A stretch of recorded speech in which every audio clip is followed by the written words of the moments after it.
Hey guys what's up, it's your baby boy.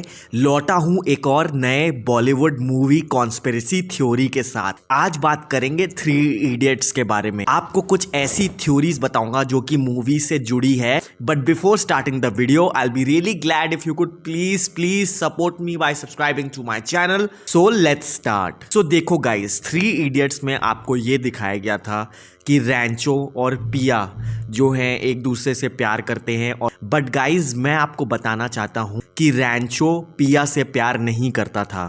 Yes guys, रैंचो सिर्फ और सिर्फ पिया को इस्तेमाल कर रहा था क्योंकि पिया प्रिंसिपल की बेटी थी, इसीलिए उसने एक पट्टी पढ़ाई और उसने उसको अपने प्यार के जाल में फंसाया। उसको अलग अलग तरीके से इम्प्रेस करता था, जैसे सुभाष की असलियत दिखाता था। देखो, प्रिंसिपल की बेटी से दोस्ती करना बहुत एडवांटेजियस होता है। और पिया जो थी वो थोड़ी सी बेवकूफ़ लड़की थी, डम लड़की थी। वो उसके प्यार में फंस गई। वो पिया से अलग अलग काम करवाता, जैसे कि उससे क्वेश्चन पेपर आउट करवाता। जब भी उसके पापा घर पे क्वेश्चन पेपर सेट करते तो पिया से कहता जाओ देख आओ क्या क्वेश्चंस आ रहे हैं एंड ऑल। सो वो पिया से काफ़ी ये तरह की भी मदद लेता था। दूसरी चीज़, जब आप इंजीनियरिंग हॉस्टल में होते हो तो आपके पास गाड़ी घोड़ा नहीं होता है, तो आपको अपने दोस्तों की स्कूटी, बाइक्स या फिर व्हीकल्स चाहिए होती है। सो इसीलिए वो पिया को इसलिए भी पटाया था कि जब देखो तब उसकी स्कूटी वो चला सके, जब भी मन करे उसकी स्कूटी बोरो कर ले। उसने बेसिकली अपने काम निकालने के लिए पिया को फंसाया हुआ था। पिया भी इतनी बेवकूफ थी, वो रैंचो से प्यार तो करती थी पर वो सोचती थी कि सुभाष ज्यादा अमीर लड़का है, इसीलिए वो सुभाष से शादी कर रही थी।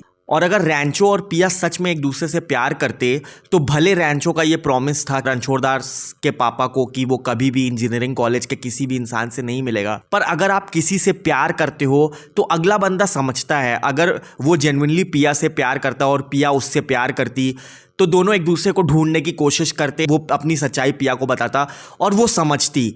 पर नहीं गाइस, पिया का भी जो प्यार था वो इतना स्ट्रांग नहीं था, इसीलिए उसने भी रैंचो को कभी ढूंढने की कोशिश नहीं की। और वो भी एक नंबर की सेल्फिश लड़की थी, वो भी अमीर लड़के से शादी करना चाहती थी।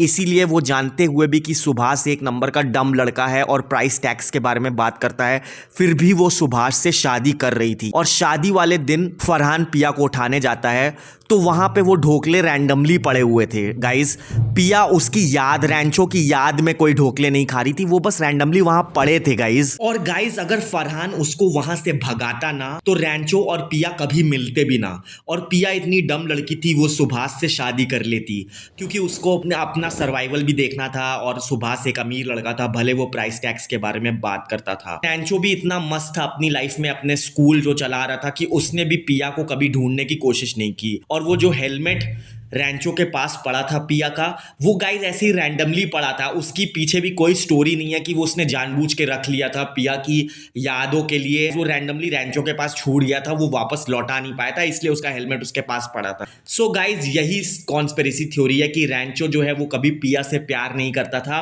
वो बस पिया का इस्तेमाल कर रहा था अपनी कॉलेज लाइफ में। और पिया को भी कोई इतना ज्यादा स्ट्रॉन्ग रैंचो के प्रति प्यार था नहीं guys. Subscribe and follow for more.